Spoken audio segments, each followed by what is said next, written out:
Hi friends, நம்ம இன்றைக்கி என்ன பார்க்க போகிறோன்னா புடலங்காய் தொக்கு தான் பண்ண போகிறோம். இந்த புடலங்காய் தொக்கை எப்படி பண்ணலான்னு பார்க்கலாம் வாங்க.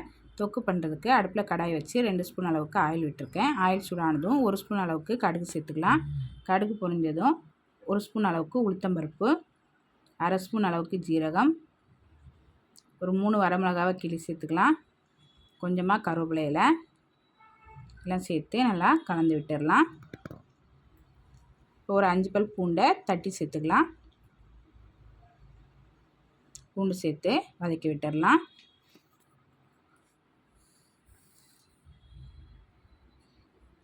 பூண்டு சேர்த்து வதக்கியாச்சு.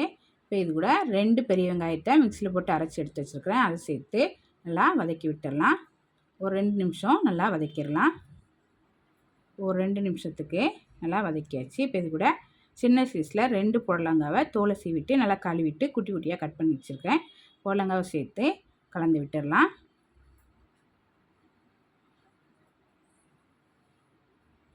ஒரு 1/4 ஸ்பூன் அளவுக்கு உப்பு சேர்த்து புடலங்காவை ஒரு 3 நிமிஷத்துக்கு நல்லா வதக்கிடலாம்.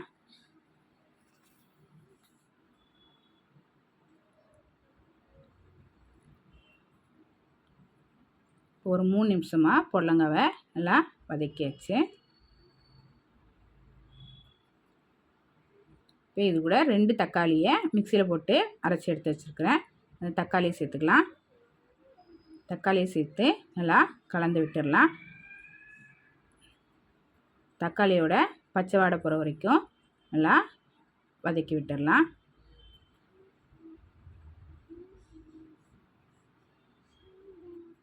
தக்காளியோட பச்சை வாடை போகிற வரைக்கும் நல்லா வதக்கியாச்சு.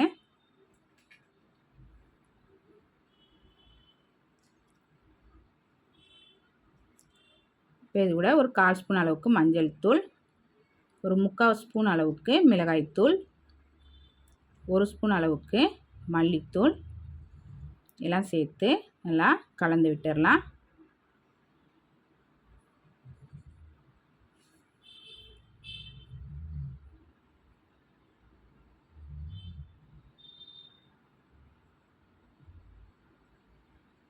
நல்லா கலந்துருச்சு. இப்போ இது கூட 1 டம்ளர் அளவுக்கு தண்ணி சேர்த்துக்கலாம். தண்ணி சேர்த்து நல்லா கலந்து விட்டுடலாம்.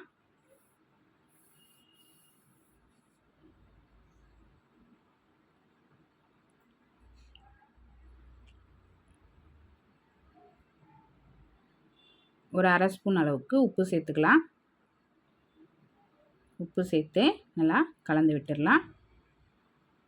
மூடி போட்டு அடுப்பை மிதமான தீயில் வச்சு ஒரு 10 நிமிஷத்துக்கு நல்லா வேக வச்சிடலாம். ஒரு 10 நிமிஷமாக காய் மசாலா எல்லாமே நல்லா வெந்து சூப்பராக புடலங்காய் தொக்கு ரெடி ஆயிடுச்சு.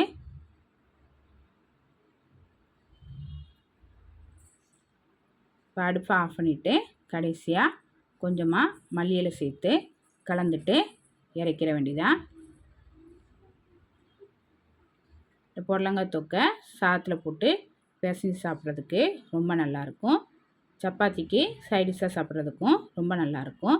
ட்ரை பண்ணி பாருங்கள். பிடிச்சிருந்தா நம்ம சேனலுக்கு லைக் பண்ணுங்கள், ஷேர் பண்ணுங்கள், கமெண்ட் பண்ணுங்கள், சப்ஸ்கிரைப் பண்ணுங்கள்.